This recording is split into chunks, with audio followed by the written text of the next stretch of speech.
Every year, hundreds of thousands of us flock to theme parks.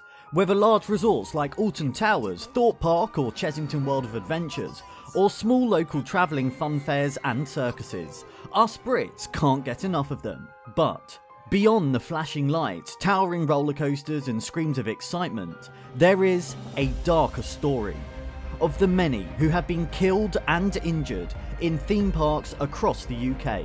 So in this video, we'll be taking a deep dive into some of the most tragic, frightening and life-altering accidents that have occurred at UK theme parks and fun fairs. From mechanical failures to human error, we'll look at what caused these tragic events and how such accidents could have been prevented. And you may be surprised at just how many people have been killed and injured in theme park accidents. This is the dangerous history of British theme parks.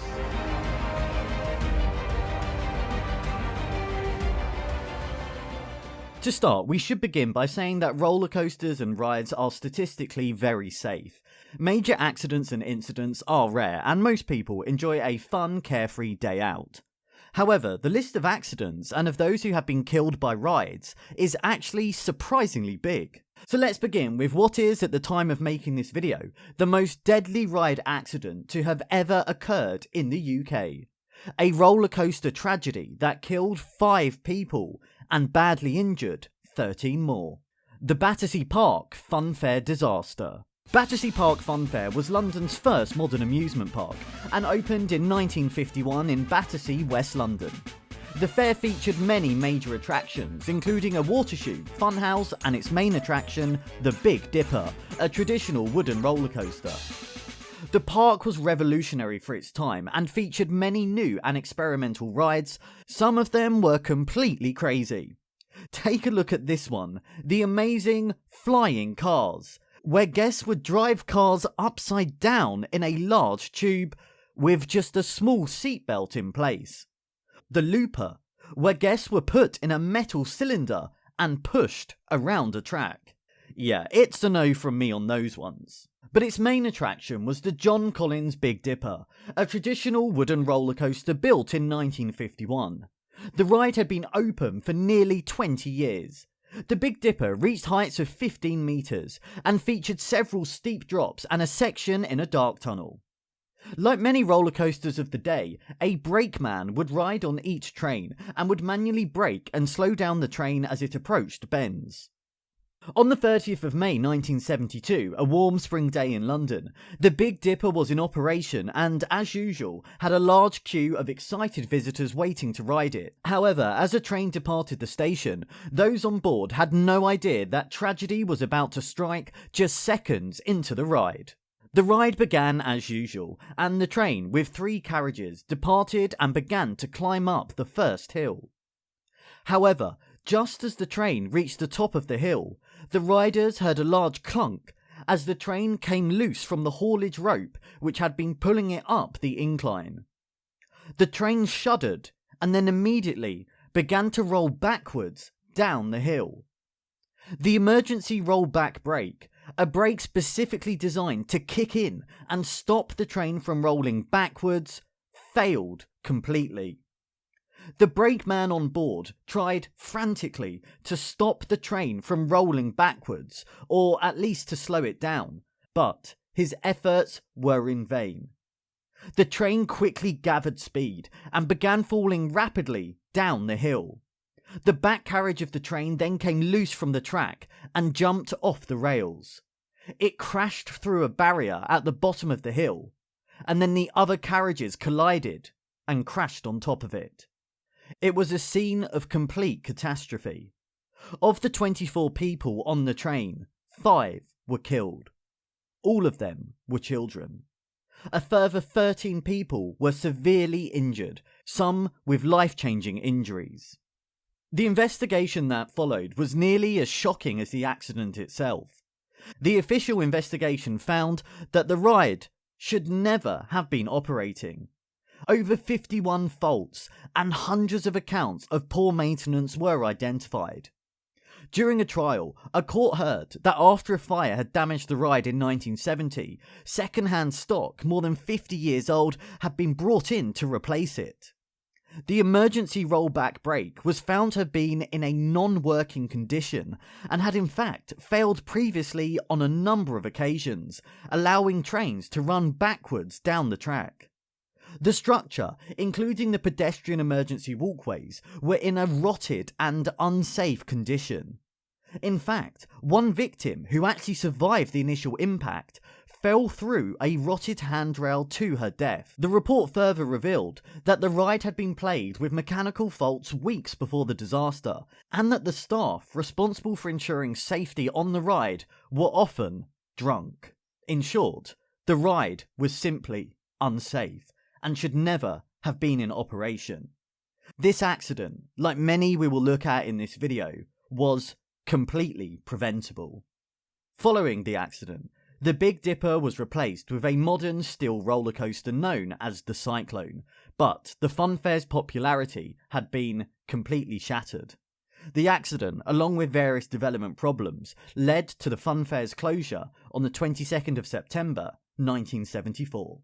The Battersea Paark Funfair Disaster on the Big Dipper coaster remains to this day the deadliest theme park accident in Britain. But while it is the deadliest, it is just one of a long list. So now let's take a look at some of the others. River Rapid Dangers. The Splash Canyon Disaster, Drayton Manor. Drayton Manor is the fourth largest theme park in the UK and has been open since 1950. The park, which also contains a zoo, is home to many popular attractions such as The Wave, Stormforce 10, Shockwave and Gold Rush. One of its most popular rides was Splash Canyon, a whitewater river rapid ride that opened in 1993. Splash Canyon featured a number of fast-flowing rapid sections, a long tunnel and water jets throughout the ride. However, the fun would come to an end and the ride would close permanently when, on the 9th of May 2017, an 11-year-old girl was tragically killed. Let's look at what happened. On the 9th of May 2017, an overcast spring day, while on a school trip, an 11-year-old girl named Eva Janoff tragically lost her life. She had boarded one of the rapid boats along with a number of her friends and had been enjoying the ride. Towards the end of the ride, however, Eva stood up. Standing up on the ride is strictly forbidden, as it increases the chances of tripping and being thrown from the raft into the water. While Eva was standing up, the raft hit a large rubber bumper, which caused Eva to stumble and she was knocked overboard. She panicked in the water and tried to climb the travelator to get off the ride. The travelator was, however, covered in algae, and she slipped off it and fell into a deeper pool of water. The pumps and mechanisms that are used to cause the rapids make it incredibly difficult to swim, and Eva was tragically pulled under the water where she drowned. Park staff responded immediately and rescued the girl from the water. She was airlifted to Birmingham Children's Hospital, but was proclaimed dead from drowning shortly after her arrival. Following the accident, the park was temporarily closed and Splash Canyon was shut permanently. The investigation into the incident made a series of recommendations. Firstly, the height restriction on the ride was increased from 1.2 metres to 1.3, were barred from riding without a responsible person above the age of 16 being on the same raft. The ride was rebranded as River Rapids in 2021, and the rafts were completely refurbished to add 9 seats, rather than the 6 which existed at the time of the accident, to create less of a chance of visitors being thrown from the raft. But in fact, Eva was not the first person to be thrown out of a river rapid ride.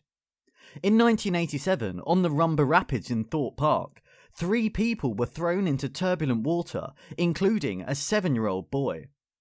The boy's ear was sliced off as his head hit against the side of the ride. Park employees and onlookers took a massive risk and immediately dived into the rapids and were able to rescue them all. Further afield, in Parc Astérix in France, a 6-year-old boy was killed after he was thrown off a rapid ride and dragged under by the current. Meanwhile, back in the UK, a park employee at Alton Towers on the Congo River Rapids nearly drowned after he slipped between a raft and a turntable that powered the ride. The inherent risk with river rapid rides is that they are, by nature of their design, unpredictable. They follow their own path and hit a series of obstacles along the way. Riders do also not wear harnesses, which is probably a good thing, as at Six Flags in Texas, a raft capsized and 11 people in harnesses were left trapped upside down in the raft in the water.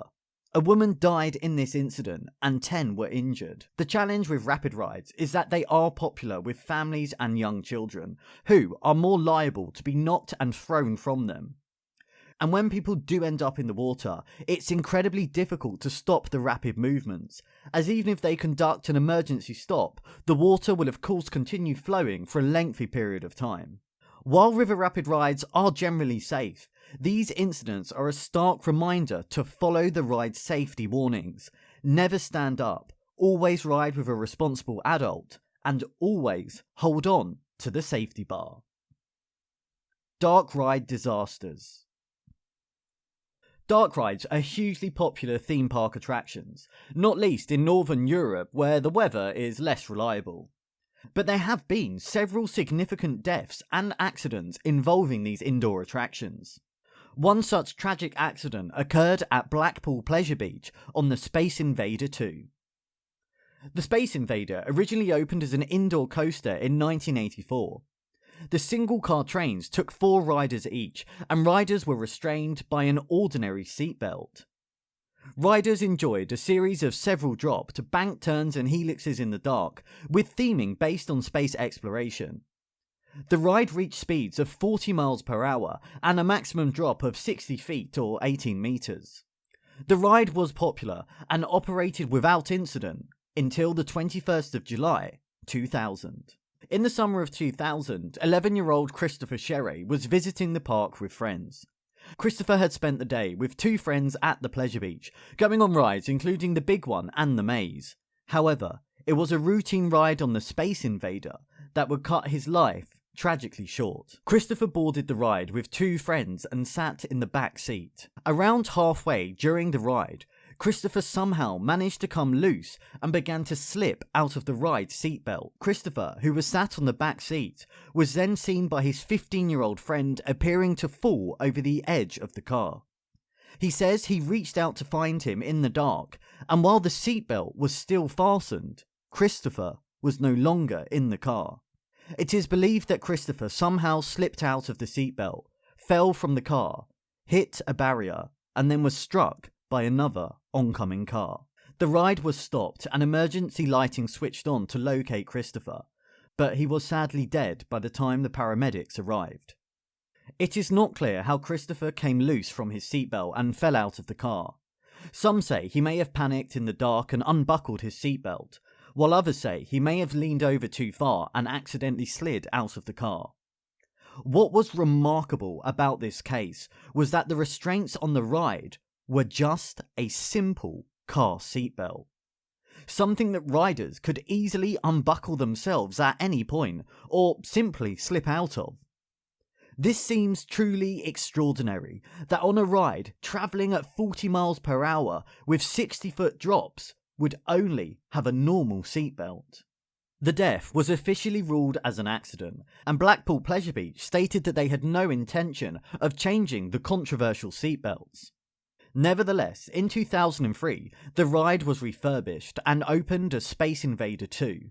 The ordinary car seatbelts had now been replaced by metal T-bars that riders themselves could not open.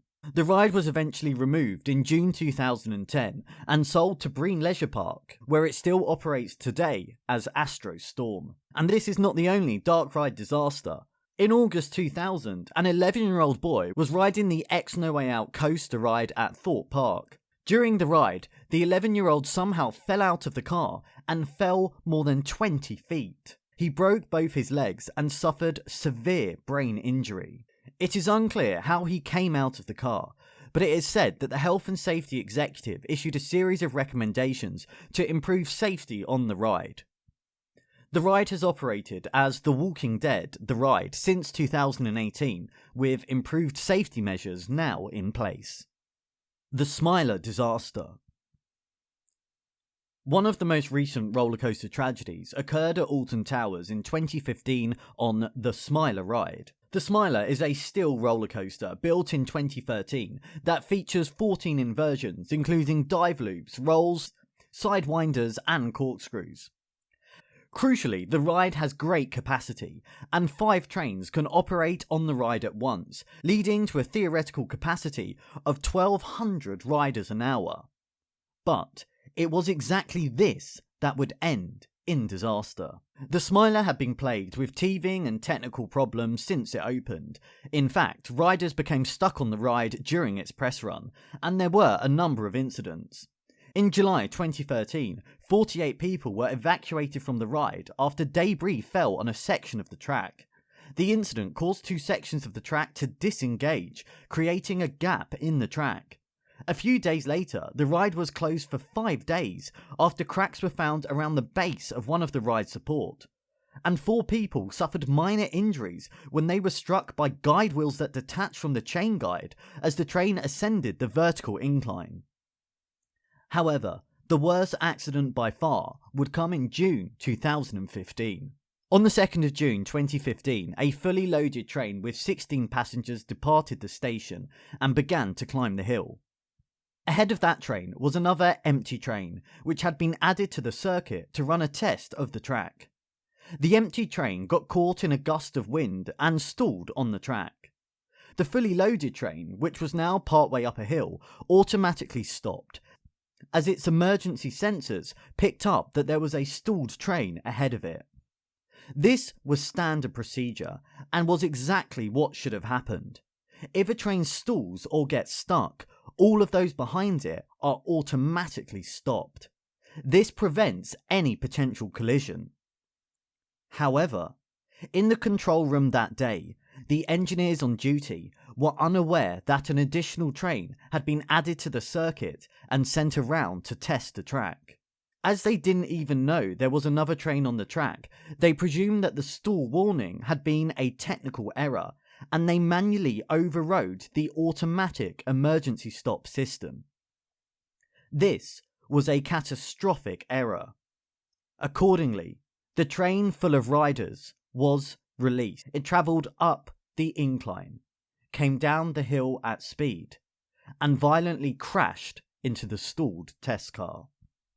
5 of the riders, those sitting at the front of the car, were seriously injured in the collision. 4 passengers suffered serious leg injuries and were airlifted to nearby hospitals for treatment. One of the casualties had to have her left leg amputated due to her injuries, while a second casualty had to have her right leg amputated due to the extent of her injuries. A 5th person with severe neck and abdominal injuries was also taken to hospital. Following the incident, the Smiler and a series of other coasters which relied on the same technology were closed. The theme park was closed until the 7th of June 2015, pending the completion of the investigation. Ride staff operating the Smiler at the time of the incident were investigated. However, perhaps surprisingly, the criminal investigation concluded that the crash was not caused by individual staff error. The Smiler reopened on the 19th of March, and the park's operator Merlin was subsequently fined £5 million. Victims are currently suing Alton Towers for additional compensation in the civil courts. And there are several other occurrences of rollercoaster accidents and death in the UK. Take this one in 1999 at Rotunda Amusement Park in Kent, when a 9-year-old girl named Erin Griffin died after falling from the Mini Dragon coaster and hitting her head on a steel support. Dreamland Leisure denied the charge but were found guilty of negligence in ensuring guest safety. In April 1994, at Coney Beacon Pleasure Park in Wales, a 9-year-old boy named Timothy Morgan was killed after being flung off the 58-year-old water chute ride, when a steel hoop collapsed in wet and windy conditions and fell onto the open-topped carriage in which he was travelling. 5 others who were travelling in the same carriage were also treated for injuries, including his father and his brother, who sustained severe face, chest and shoulder injuries. Water chute was closed and was standing but not operating until the year 2000, when it was removed and scrapped. And believe it or not, the list goes on. Oakwood Theme Park in Wales. In 2004, a 16-year-old girl named Hayley Williams was killed after falling from the top of the Hydro ride. During a detailed inquest, a jury returned a narrative verdict stating that the victim died due to not being properly restrained. Oakwood Theme Park pleaded guilty under the Health and Safety Act.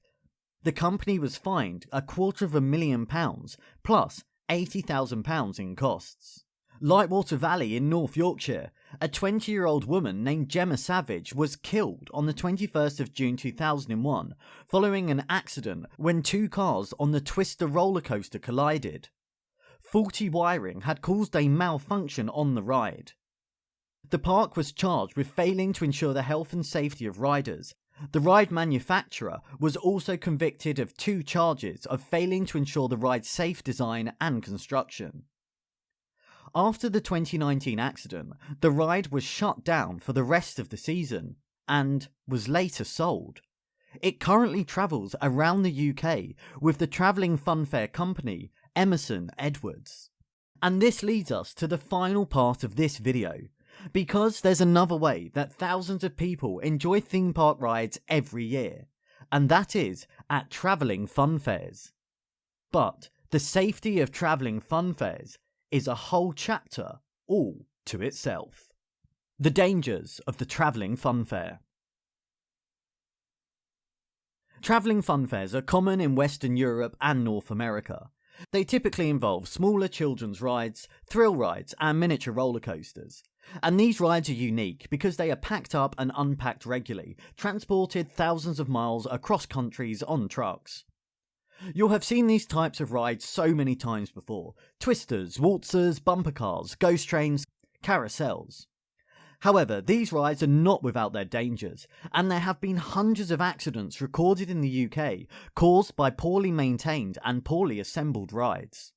The deadliest year for travelling funfair accidents in the UK was in the year 2000, when 2 people were killed on the same day in separate ride accidents.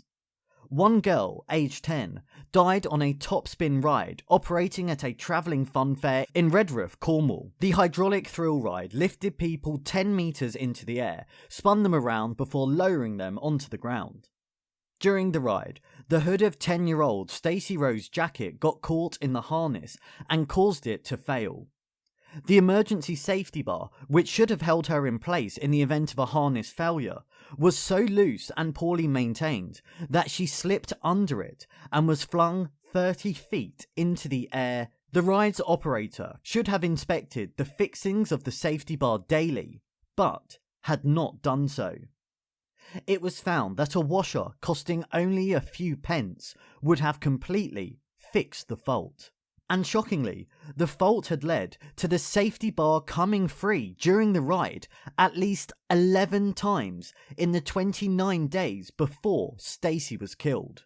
Incredibly, the owners of the ride ignored a string of complaints from other riders about the fault. Customers in 8 different towns had all complained about the problem, that the safety bar was loose and not secure. And one angry group even went to the cash booth to confront the funfair owner, who told them in response that they were lying.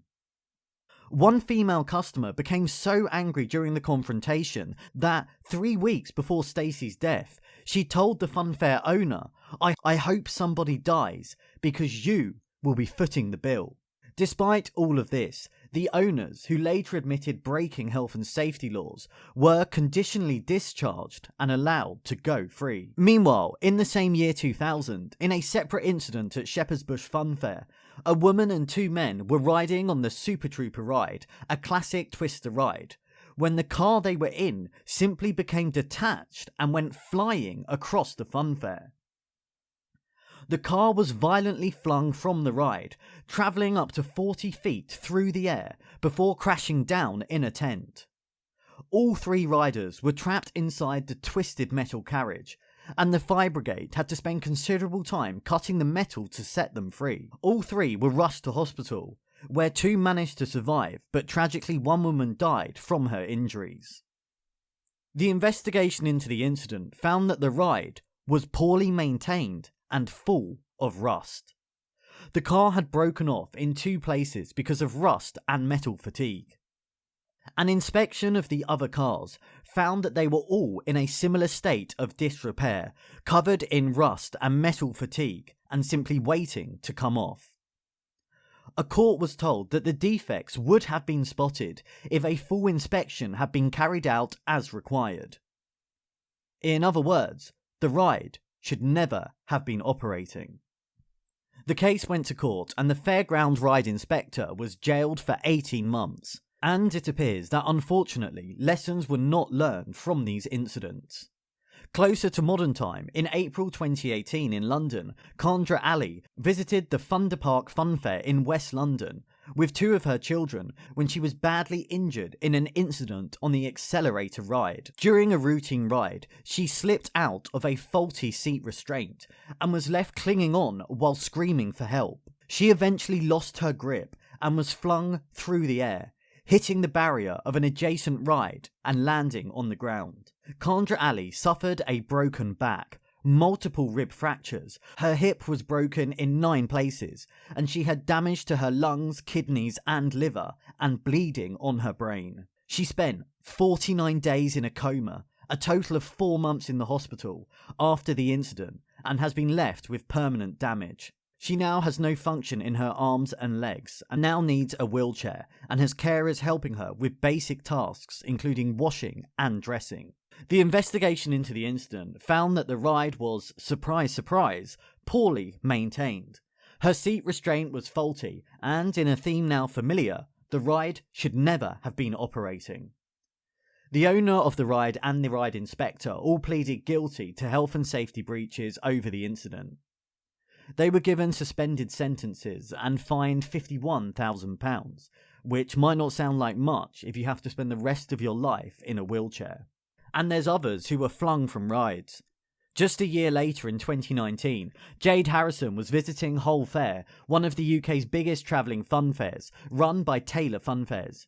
She was on the Air Max 360 ride when her restraint failed and she was thrown 15 feet from the ride.